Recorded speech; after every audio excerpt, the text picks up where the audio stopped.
বাবুটা যখন আমার পেটে আসে শুনছে যে মেয়ে বাবু হবে, শোনার পরে তারপর আমার রাইখে চলে গেছে, ডিভোর্স দিয়ে বলছে আর এই বাচ্চা আমার লাগবে না, যদি ছেলে বাবু হইতো তাহলে আমি রাখতাম, মেয়ে বাবু হবে। তারপরে আমার ডিভোর্স দিয়ে। দর্শক, সামনে এক বোন আমাদের মাঝে হাজির হয়েছে, তার জীবনের গল্প শুনবো, তিনি কি বলতে চায়, তার বাস্তব জীবনের সত্য ঘটনা জানার চেষ্টা করব। আসসালামু আলাইকুম। ওয়ালাইকুম আসসালাম। ভালো আছেন? হ্যাঁ ভালো আছি। আচ্ছা, কি নাম বোন আপনার? নদী। নদী, কত সুন্দর নাম। তো নদী বোন একটু জোরে বলবেন। হ্যাঁ, আচ্ছা, তো নদী বোন, এই যে আপনি আমাদের ক্যামেরার মাঝে এসেছেন কি কারণে বোন? ক্যামেরার মাঝে এসে অনেক কষ্ট করে। আচ্ছা আচ্ছা, এখানে তাকিয়ে বলবেন। হ্যাঁ, আচ্ছা, তো কি কষ্ট আপনার? একটা একটা আচ্ছা, তার নাম কি? হাসিনুর। আসিনুর। আচ্ছা, তো এটা কি লাগে আপনার? আমার মেয়ে। আচ্ছা, আপনার মেয়ে। আচ্ছা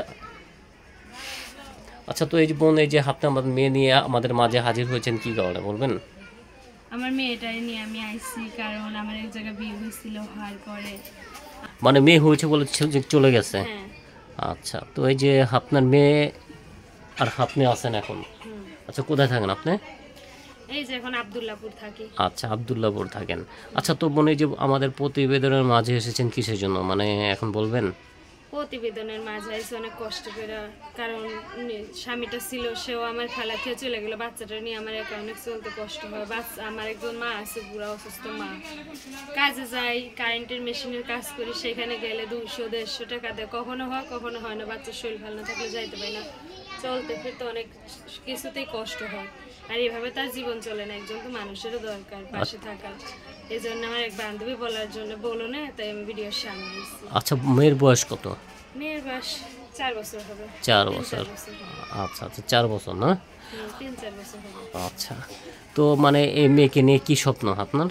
মেয়েটাকে নিয়ে স্বপ্ন, যদি কোনো ভালো লোক পাই, যে আমার মেয়েটাকে কখনো আর কি পর মনে করবে না, নিজে মেয়ে মনে করবে, সেরকম একজন লোক পাইলে তার কাছে আমি বিয়ে বসবো। বিয়ে বসলে মনে করেন আমার বাচ্চাটা আমি পড়ালেখা শিখাতে পারবো, ভালোভাবে মানুষের মতো মানুষ করতে পারবো।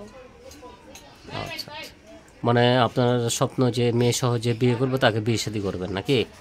আচ্ছা আচ্ছা, তো আপনার হাজব্যান্ড ছেড়ে চলে গেছে, একবার তার সাথে কোনো যোগাযোগ নেই? না।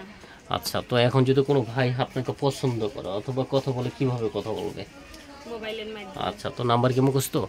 না। তো প্রিয় দর্শক, দেখতে পারেন সামনে এক বোন বসে আছে তার মেয়েকে নিয়ে। তার মেয়ে আর তিনি অনেক কষ্ট করে জীবন কাটাচ্ছে, মেয়ে বাচ্চা হবে বলে হাজবেন্ড তাকে ছেড়ে চলে গেছে। এখন যদি কোনো ভাই তাকে পছন্দ করেন, দয়া করে তার সরাসরি তাকে ফোন দেবেন, আর বিয়ে করলে সেক্ষেত্রে তাকে ফোন দেবেন। আমরা প্রত্যেকটি ভিডিওতে মোবাইল নাম্বার দিয়ে দিই, আপনার নাম্বার দিয়ে দেবো। আচ্ছা, তো নাম্বারটা দিয়ে দিই।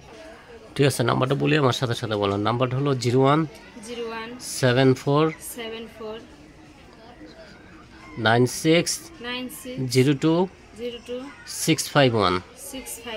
এটা হলো আপনার নাম্বার। ঠিক আছে দর্শক, নাম্বারটা আবারও বলে দিচ্ছি, 0174 96 02 651। এটা হলো আপনার নাম্বার। ঠিক আছে বোন, আপনার নাম্বার দিয়ে দিচ্ছি, দর্শক চলে গেছে। বলেন এখন আর কি বলতে চাচ্ছেন?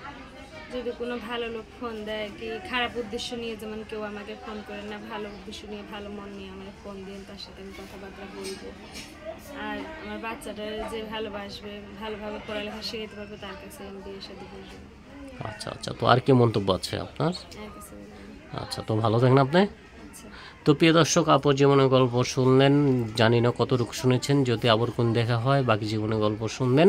সবাই ভালো থাকেন, সুস্থ থাকেন, নিরাপদে থাকেন। আসসালামু আলাইকুম ওয়া রাহমাতুল্লাহি ওয়া বারাকাতুহু।